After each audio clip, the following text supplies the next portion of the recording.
Riding these super bikes is a lot like riding a dirt track bike. They slip and slide, and you make yourself part of the bike. Each person has their own style. Mine is a little bit hairier than others, and it works for me. The bikes could accelerate really quick. You go from 0 out of turn 9, which is about 15-20 miles an hour, to 140 miles an hour within 200 or 300 yards. That the spectator can identify with the brands of motorcycles being run. Even though it is a stock production bike and it looks like something you can buy, it's really not for beginners. It may look simple to the television viewers, us going 160 miles an hour around these corners, but believe me, it takes a real professional to do what we do.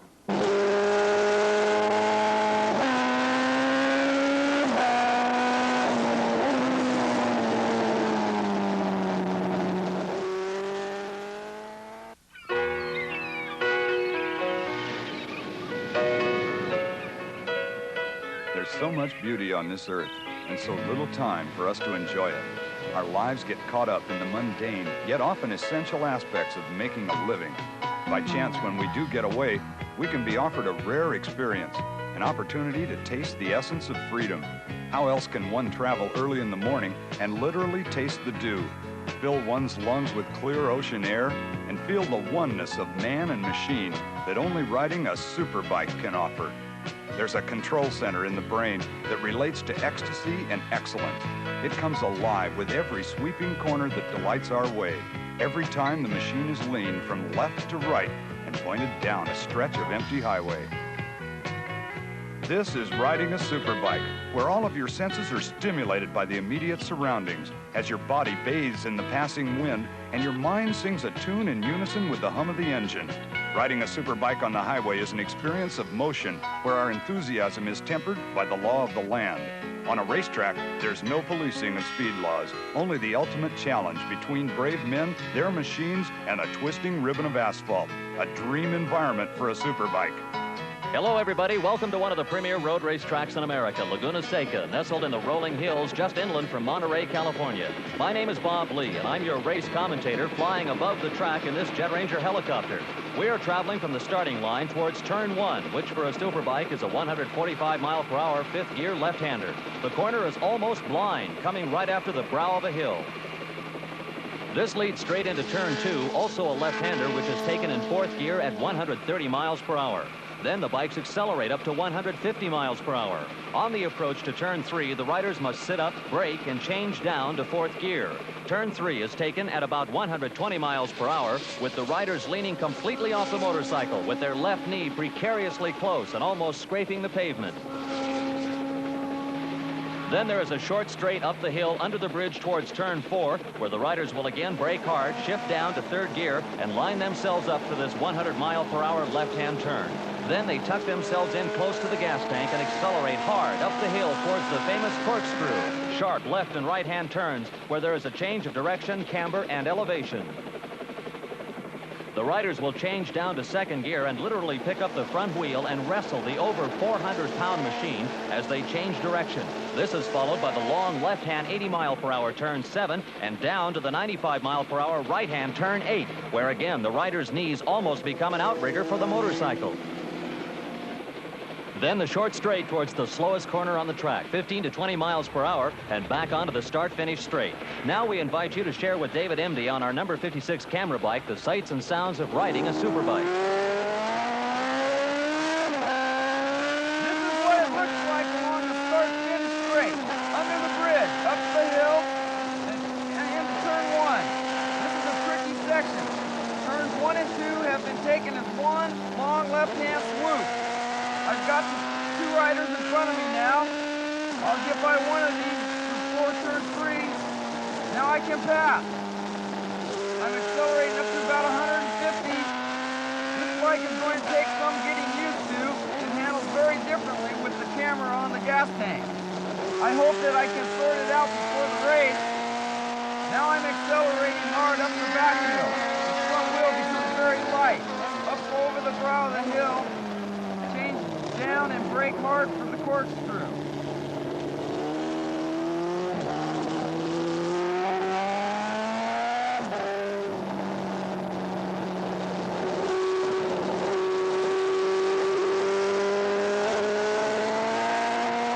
out towards turn 8, a short straight, and down all 5 gears for turn 9. The rider in front of me has missed the braking point and run off the track into the safety area. These bikes are so fast, if you lose concentration just for an instant, you can be in real trouble. Today's race on this 1.5-mile Laguna Seca track is the Champion Sparkplug Superbike Classic, and it marks a first in filming motorcycle races in America. For the first time ever, a bike will compete in this race with a camera actually mounted on the gas tank. David Emdy will give live coverage of what's happening from his perspective as he competes at speeds up to 150 miles per hour.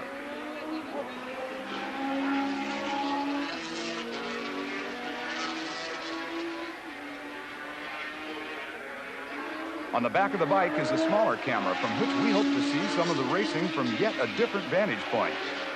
Hello everybody, my name is Bruce Flanders and I'll be your commentator along pit row. Superbike racing is to motorcycles what NASCAR racing is to cars.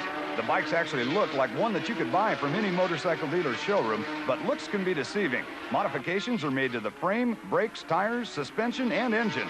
Wes Cooley, Superbike champion, explains some of the differences between his racing bike and the standard street bike. This one weighs approximately 560 pounds, whereas its racing version weighs around 420 pounds. This one develops around 95 horsepower, and its racing version develops around 145 horsepower. First, I'd like to talk about the brakes. The brakes are the same on both motorcycles. They have double disc brakes. The racing version, however, is a larger diameter disc to accommodate the speeds that we have to stop from. This top speed on this motorcycle is around 170 miles an hour. This one's around 115 to 120. Tires on a standard motorcycle are ribbed, as we use the slicks on the racing version. The compounds in the slick tires, when they get up to heat and temperature during the race, they actually adhere better to the ground and provide for better traction. As far as the engines are concerned, the castings are exactly the same between the two motorcycles. There again, the racing version is hopped up a little bit inside. The pistons have been changed, the camshafts, the cranks on occasion. We've also gone to the 4-into-1 pipe as compared to the 2-pipe on the production motorcycle. This also helps for our ground clearance problems that we have. So it has a single rear disc brake. However, the racing version is vented to help the cooling in case it does get hot during a race. Carburation is pretty much the same. We have a little bit larger bore carburetor on the racing version. We have a fairing on this motorcycle. This is to cut down the wind resistance. Also, the handlebars are slightly different than a standard production motorcycle. They're lower, enabling us to get down closer to the center of gravity of the motorcycle, thus for better stability. Today's Superbike is a sophisticated piece of machinery. The engineering and design work that it takes to build a winner is every bit as important as its automotive counterpart. And equally important is the human element. Okay, perfect. That final piece of tuning. It doesn't stick out of the cylinder head that much, does it?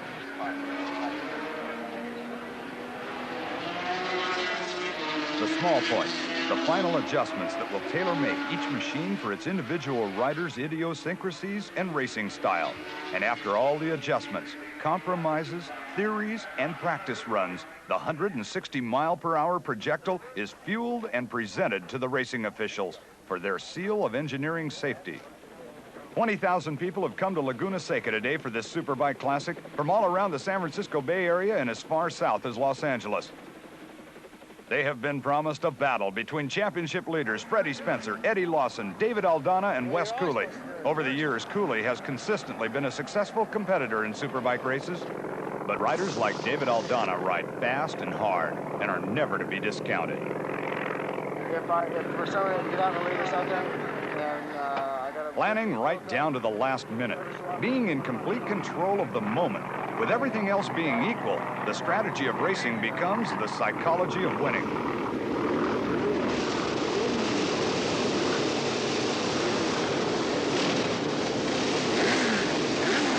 Hi, my name is David Aldana. I'm 30 years old and I live in Garden Grove, California. My biggest highlight in my career, as far as I'm concerned, hasn't happened yet. I would like to win the Superbike Championship this year, and then maybe I'd have something to brag about. Right now, all I look forward to is winning.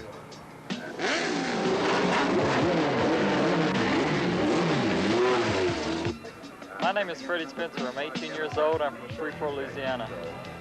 My most memorable race, I would have to say, is when I won the first 2 heats at Brands Hatch, England, in the Transatlantic Trophy match races.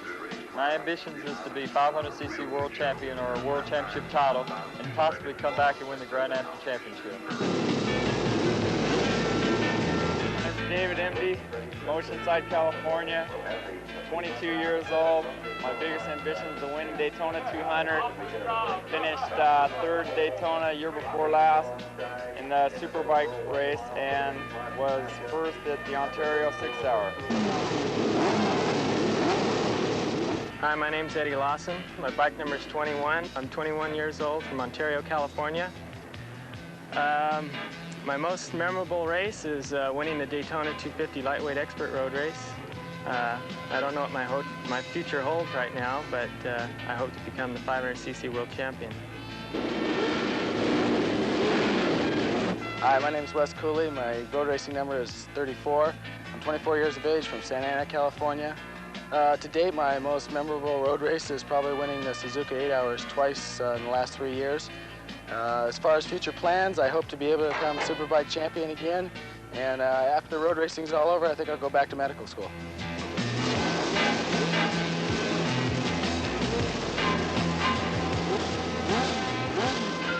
The top 5 qualifiers in time trials earlier today can be seen in the front row of the grid. On the outside, 5th fastest, Kawasaki's Chuck Parham, number 191, at 1 minute 13.792 seconds, a speed of 92.84 miles per hour. 4th was number 31 on the Racecrafters Kawasaki, Harry Klinsman, at 1 minute 13.394 seconds, a speed of 93.14 miles per hour.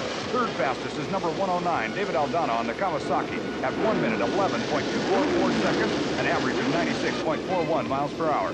2nd fastest on the Yoshimura Suzuki with a time of 1 minute 10.311 seconds, a speed of 98.01. It's number 34, Wes Cooley. And the fastest qualifier on the pole position on the inside of the racetrack, number 8, Honda's Freddie Spencer at 1 minute 9.493 seconds, a speed of 98.71 miles per hour.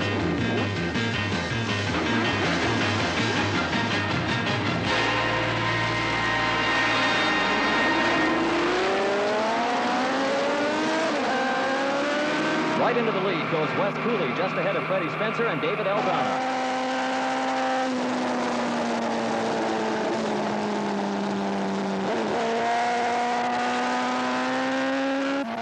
Coming down towards turn 3, it's number 34, Cooley, David Aldana, Freddie Spencer, Klinsman, and number 88, Roberto Pietri. Let's see it from David Emdy's point of view. David? Wow, this is going to be harder than I thought. Racing and talking at the same time. At the corkscrew, it's Cooley first with Freddie Spencer, now ahead of David Aldana. Then Harry Klinsman and Roberto Pietri. Although it's hard for David Emdy to talk, let's look at it from his camera.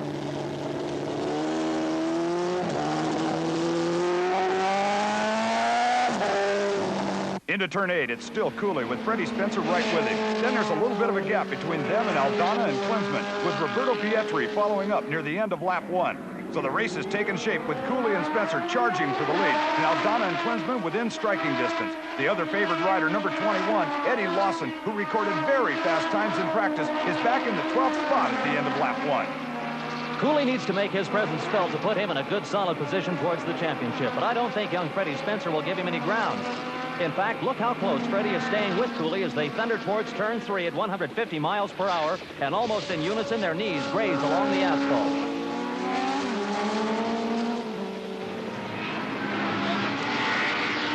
Cooley ahead of Spencer, up towards the corkscrew. It's almost like Spencer is waiting to pounce as they flick these sleek but heavy machines from left to right.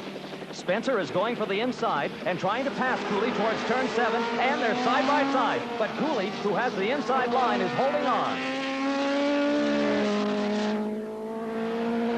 What a tremendous start to this race, and what a fight these two are putting on. Already they have 3 seconds between them and 3rd place, David Aldana. So at the end of lap 2, it's still Wes Cooley with Freddie Spencer now literally breathing down his neck and looking behind him towards the rest of the field being led by Aldana. Cooley and Spencer through turn 2 and accelerating to 150 miles per hour. And Spencer is right there, and he's going for the lead as they go into turn 3. And he outbreaks Cooley. Freddie Spencer goes into the lead. Let's go to David Emdy.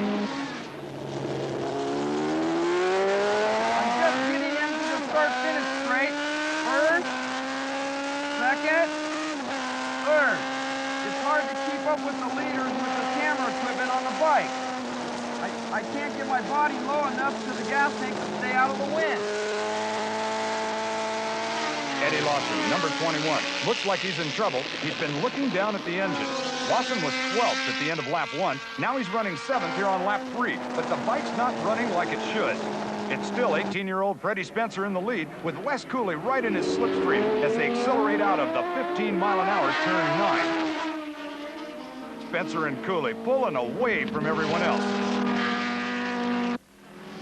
At the corkscrew, Eddie Lawson still sitting in 7th place. He's again looking down at his bike, and it looks like he's going to pull into the pits. That'll be the end for number 21 today.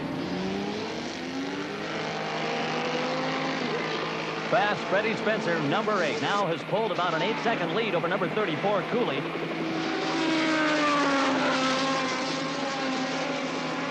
We have a microphone on Cooley that hasn't worked until now. Wes, if you can hear me, can you let us know what's happening? Pretty outbreak me going into turn 3. I tried to stay up with him, but my tire's getting a little slick right now. I think it's better that I stay here in 2nd place and don't crash. If I step out too far, I might end up throwing away in one of these fast corners. The important thing is for me to finish this race.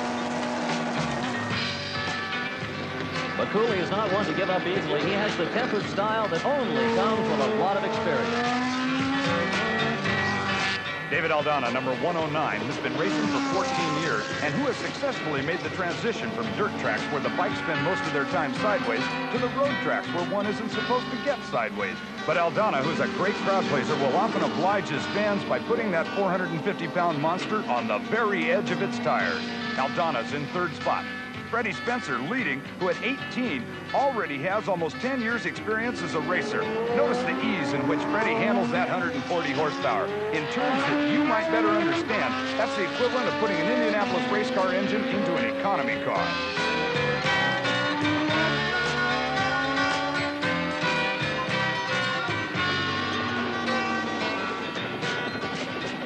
Freddie Spencer, the second of these 3 riders, is now starting to lap the back markers. Watch how he threads his bike around the slower rider, always leaving enough room in case the slower rider falls off. Well, almost always, you are witnessing an expert at work.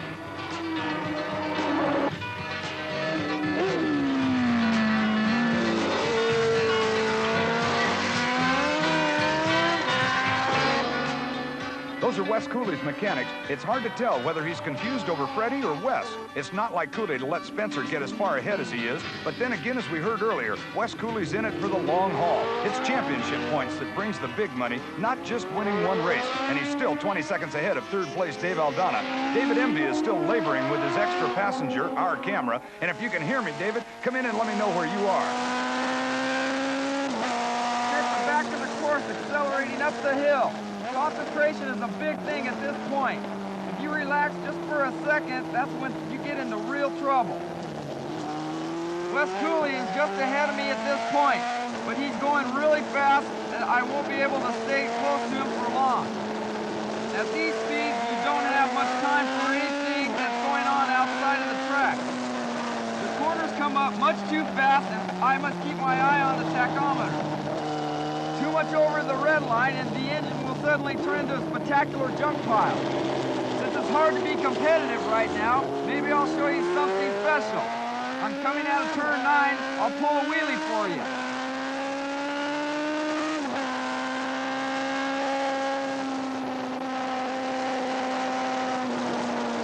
That doesn't win races for you, but it sure is fun and the fans love it. One of the hardest things for a non-motorcyclist to understand is how we keep these things upright when we have such little rubber between us and the track.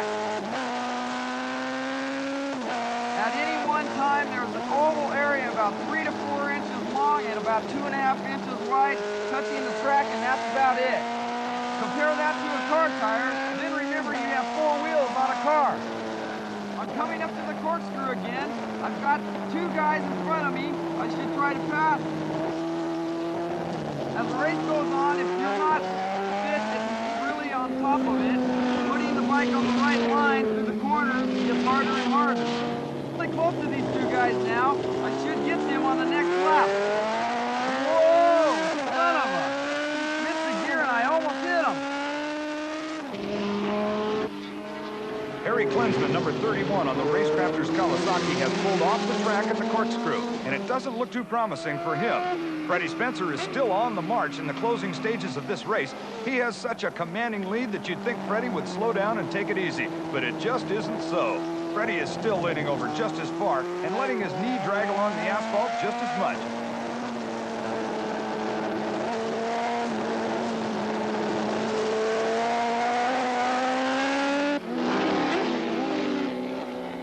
Look at the way he lifts his body all the way over from the right side of the bike to the left side, setting himself and the bike up for the next corner.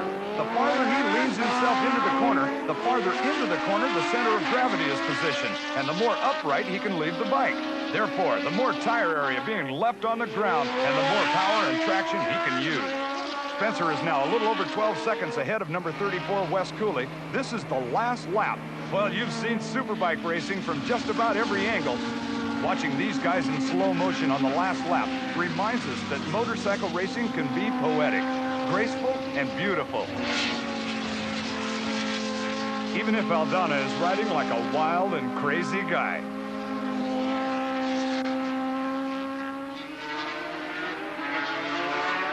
Harry Klinsman, number 31, retired at the corkscrew. Watches Wes Cooley come through for the last time.